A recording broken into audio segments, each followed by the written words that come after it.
अस्सलामुअलैकुम। SMTV global के साथ मैं हूं आमना अनफाल। सबसे पहले news headlines.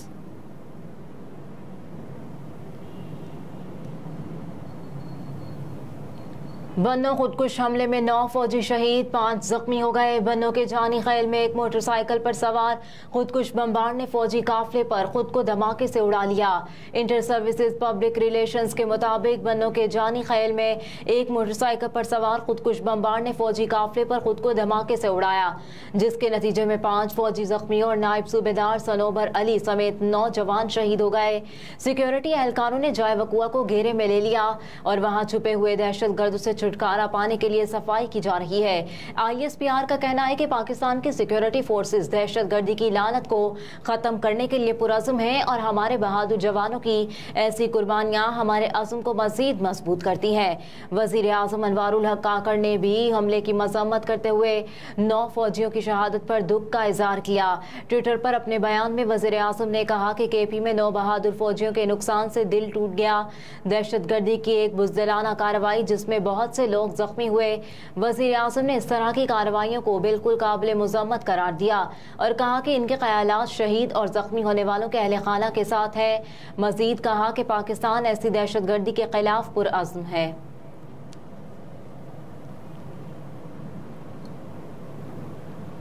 Chairman senate Mohammad Sadiq Sanjrani की बन्नो के इलाके जानी खैल में सिक्योरिटी फोर्सेस पर खुदकुश हमले की शदीद मज़म्मत। खित्ते के अमन की बका के लिए सिक्योरिटी फोर्सेस की कुर्बानियां रायगा नहीं जाएगी। चेयरमैन सेनेट मोहम्मद सादिक संजरानी ने बन्नो के इलाके जानी खैल में सिक्योरिटी फोर्सेस पर खुदकुश हमले की शदीद मज़म्मत और हमले में शहीद एहलकारों की बुलंद दर्जात और जख्मियों की जल्द सेहतियाबी की दुआ की। सेनेट सेक्रेटेरिएट की जानिब से जारी बयान के मुताबिक चेयरमैन सेनेट मोहम्मद सादिक संजरानी ने शहीद और जख्मी होने वाले सिक्योरिटी फोर्सेस के एहलकारों के अहले खाना से हमदर्दी का इजहार किया। कहा कि खित्ते के अमन की बका के लिए सिक्योरिटी फोर्सेस की कुर्बानियां रायगा नहीं जाएंगी। ऐसे बुज़दिलाना हमले मुल्क में अमन व अमान की सूरत हाल को सबूताज नहीं कर सकते। मजीद कहा कि पाकिस्तान दहशतगर्दी के नासूर को ख़त्म करने के लिए पुरअज़्म है।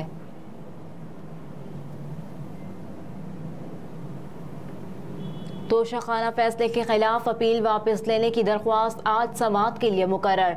चेयरमैन तहरीक इंसाफ की दरख्वास्त पर चीफ जस्टिस आमिर फारूक समाअत करेंगे। रजिस्ट्रार ऑफिस ने अपील वापस लेने की दरख्वास्त एतराज़ात के साथ समाअत के लिए मुकर्रर की। रजिस्ट्रार ऑफिस ने एतराज़ लगाया था कि अपील वापस लेने की दरख्वास्त पहले भी ज़ेर इल्तवा है, नई दायर नहीं हो सकती। साबिक वज़ीर आज़म ने अपील लाहौर हाई कोर्ट में ज़ेर समाअत होने की वजह से वापस लेने की दरख्वास्त की। इलेक्शन कमीशन ने 21 अक्टूबर 2022 को चेयरमैन तहरीक इंसाफ के खिलाफ फैसला सुनाया था। इलेक्शन कमीशन के फैसले के खिलाफ इस्लामाबाद हाई कोर्ट में अपील दायर की गई थी। दरख्वास्त के मुताबिक इलेक्शन कमीशन ने नोटिस जारी किया कि क्यों ना पार्टी चेयरमैनशिप से भी हटाया जाए।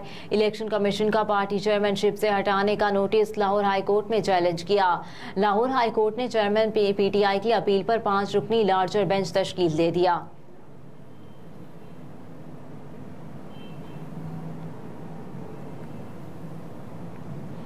अफगान ट्रांजिट ट्रेड की आड़ में 300 अरब की स्मगलिंग, वज़ीर आज़म ने नोटिस ले लिया।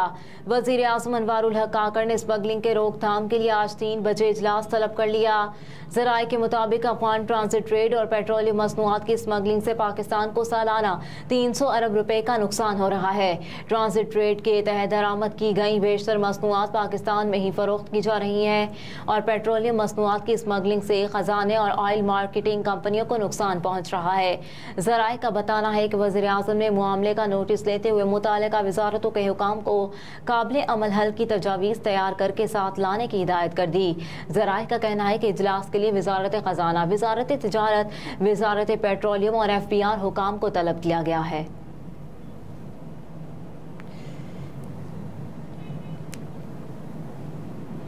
पेशावर में BRT सर्विस आर्जी तौर पर मुअत्तल। तर्जुमान BRT ट्रांस पेशावर के मुताबिक BRT के IT सिस्टम को अपडेट किया जा रहा है, जबकि कॉरिडोर में मुरम्मती काम भी जारी है, जिसके बायस BRT की तमाम सर्विस कॉरिडोर और तमाम फीडर्स रूट्स पर सर्विस बंद रहेगी।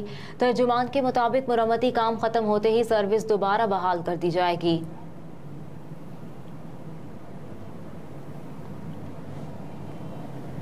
कौमी क्रिकेटर्स के सेंट्रल कॉन्ट्रैक्ट्स का मामला इल्तवा का शिकार। ज़राए के मुताबिक कौमी क्रिकेट टीम की मसरूफियत के बायस सेंट्रल कॉन्ट्रैक्ट पर बातचीत का अमल मुकम्मल नहीं हो सका।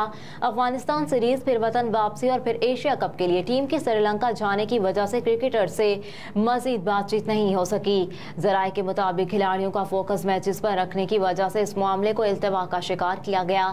ज़राए ने बताया कि बोर्ड ओहदेदारान की अफगानिस्तान सीरीज के दौरान हम्बनटोना में खिलाड़ियों से कॉन्ट्रैक्ट्स पर बातचीत हुई। अलबत्ता ये मामला ताहाल हल तलब है, लेकिन 30 जून को खत्म होने वाले कॉन्ट्रैक्ट्स में पीसीबी ने 1 माह की तोसी की थी। ये तोसी नए कॉन्ट्रैक्ट्स के आने तक जारी रहेगी। ज़राए के मुताबिक लीग से इजाजत मुख्तलिफ मद में होने वाली आमदनी में शेयर और कमर्शियल राइट्स के मामलात भी हल तलब हैं।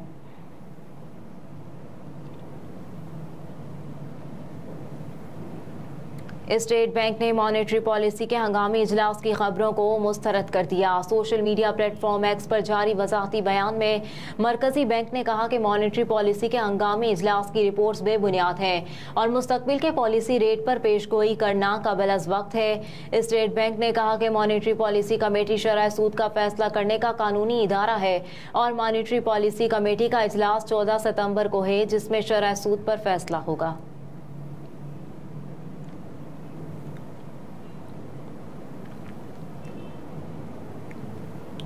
रूस की तारीख में पहली बार इस्लामी बैंकिंग का आगाज। अरब मीडिया रिपोर्ट्स के मुताबिक तकरीबन 2.5 करोड़ मुस्लिम आबादी वाले मुल्क रूस में इस्लामी फाइनेंशियल इंस्टीट्यूट्स तो मौजूद थे, लेकिन पहली मरतबा हुकूमती सतह पर इस्लामी बैंकारी का बाकायदा आगाज होने जा रहा है। अगस्त 2023 को रूस के सदर व्लादिमीर पुतिन ने मुल्क में इस्लामी बैंकारी निज़ाम को राइज करने की समरी पर दस्तखत किए थे। रिपोर्ट्स के मुताबिक रूस में आज से इस्लामी बैंकिंग का आगाज हो रहा है। पायलट प्रोग्राम के तहत इस्लामी बैंकारी का दौरानिया फिलहाल 2 साल होगा। मीडिया रिपोर्ट्स के मुताबिक इब्तदाई तौर पर इस्लामी बैंकिंग को तातारिस्तान, बाशकोरिस्तान, चेचनिया और दागिस्तान में नाफिज किया जाएगा। रूस में कानून साजी के जरिए बाज़ाब्ता तौर पर इस्लामी बैंकिंग के आगाज की तौसीक की गई है।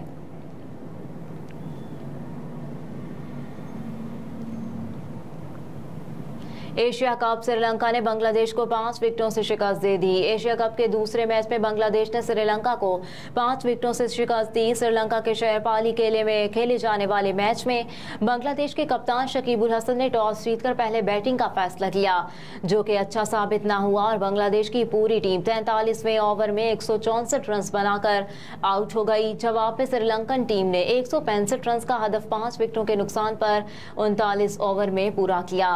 बांग्लादेश की जानिब से मोहम्मद नईम और तनवीर हसन ने मैच का आगाज किया। ओपनिंग बैटर तनजीद हसन सिर्फ 4 रन बनाकर फिर मजमूई 25 रन पर मोहम्मद नईम की गेंद पर पवेलियन लौट गए। इसके बाद बांग्लादेशी कप्तान शकीबुल हसन भी श्रीलंका के मेंडिस की गेंद पर सिर्फ 5 रन बनाकर वापस लौट गए। इस मौके पर नजमुल हसन ने जिम्मेदारी से बैटिंग की, ताहम कोई भी उनका साथ ना दे सका और एक के बाद एक विकेट गिरती गई। 162 के मजमूई स्कोर पर नजमुल हसन 79 रन बनाकर आउट हो गए। उनके अलावा तौहीद ने 20, मोहम्मद नईम ने 16 और मुशीफुर रहमान ने 13 रन बनाए। बांग्लादेश की पूरी टीम 42.4 ओवर्स में 164 रन बनाकर आउट हो गई।